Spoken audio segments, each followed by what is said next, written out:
Are you ready? I'm ready. In fact, this is the one that you sent me.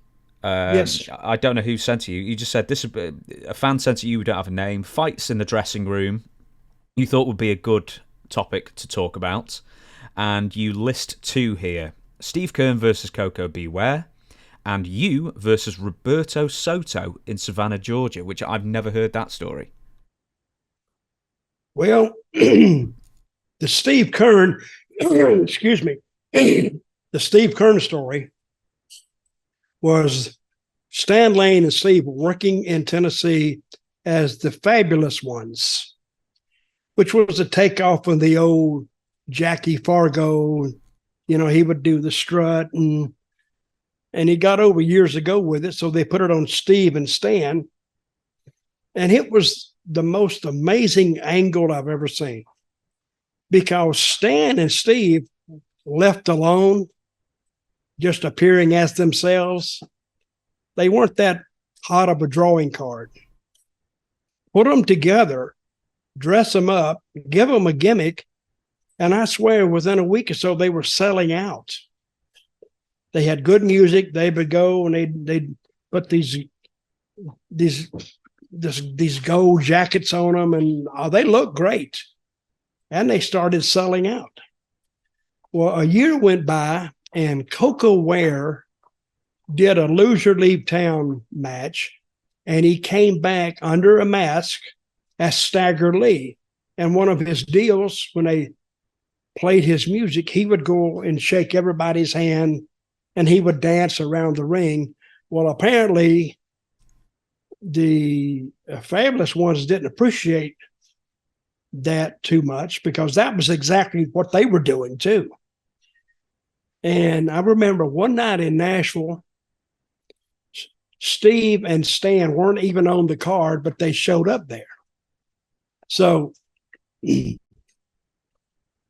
I said, what are you guys doing? You're not even on the card. And they didn't say anything, or Steve didn't. And Koko walked in, and all of a sudden I saw Steve and Koko go over in the corner, and they start talking, and their voices got a little louder. And then all of a sudden, a fight broke out in the dressing room right there in Nashville.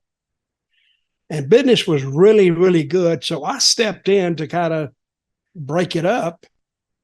And Ricky Morton, who was our guest earlier, I wish we'd asked him this. Ricky stepped in and said, "No, let him go. Let him go." I said, "Hey, screw it. I'm not in on this." So we let them fight. And they fought around for about, I don't know, 2 or 3 minutes, which is long for a fight. And nobody really won. But if I had to give it on points, I think I'd have had to give that to Koko. Because Koko, he lays some big shots in. And nobody went down. You know, he didn't really beat Steve that bad, but I think he did get the best of him. So, and then all of a sudden they broke it up. They left. I never heard about it again. So that was and I've seen a few more fights. The one you're talking about, me and Roberto Soto. Well, just before we get to that, I was going to offer you, because I've interviewed Steve Keirn, as you know, and we talked about this. Yep. Do you want to see his version of it and see if it jives with yours? Okay. One sec. Okay, then. So, Steve Keirn's about to say the only thing Dutch had wrong. So we're going to see what Dutch had wrong from Steve Keirn. Okay. To back it up, because I heard Dutch tell the story. The only thing Dutch had wrong when he told the story on a podcast was he said Stan and I didn't go to Jonesboro, which was a Saturday night town in Nashville. We just drove to Nashville. Well, that's not true, because we were booked in Nashville, because in those days you didn't just not go to the town. If you're the main event, you surely didn't just go to the town and all of a sudden now you're basically skipping a town to come cause a problem. That's not how it happened. So that's the only thing that I questioned when Dutch told the story, but that's only because it's so old. You know, he talked about it. He said, yeah, they just, Dutch knew what a real fight was. I said, So I like in the book that you said also that of the entire scene of people breaking up, and then Ricky Morton was just running around screaming like a girl in the locker room. I thought that was a funny line. You know, Let's pick that one up. Was Ricky Morton running around the locker room screaming like a girl? Are you asking me? Yes, I am. No, I don't remember that. Another thing is when something like that happens, you really start to see. You look around and you see who the real men are and who like understands. And like Dutch, I mean, and Dutch is a real man. He's trying to break it up. So is Ricky Morton, but Ricky Morton's screaming and crying, and he was causing more of a confusion than anybody. And oh no, we can't do this. And, oh my God, oh God. I'm going like, really? Come on, man. We're having an argument, got out of hand. That's all it is.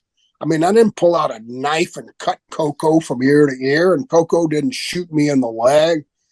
I mean, I did shoot Barry Windham in the leg, but he didn't shoot me in the leg. We'll leave it there for now. But yeah, so pretty much, I like how we have to shoot in the leg. I love that. Okay, let me just say that yes, they were booked in another town. They walked in without their bags, and they walked out without their bags. And I even said, I looked at them, what are you guys doing here? Because you're not booked here. That I don't know. I would like to say, only Jerry Jarrett has that information. He's no longer with us. I doubt if the original card is still around, but I will still say they were in the other town, and they came to Nashville to confront Koko. And like I said, it turned into a fight. And I don't remember Ricky Morton running around the dressing room acting like a girl. I don't know where that comes from. But I tried to break it up first. And then Ricky said, no, let him go. I said, hell with it. So I just went over there in the corner and sat down. Because you've heard me say this a lot of times, stay in your lane. And the reason I didn't want those guys to fight was because business was red hot. The Fabs were red hot.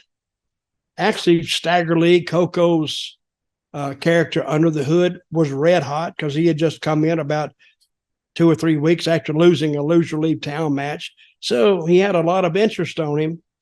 And then it broke up, and then they left, and nobody said anything about it.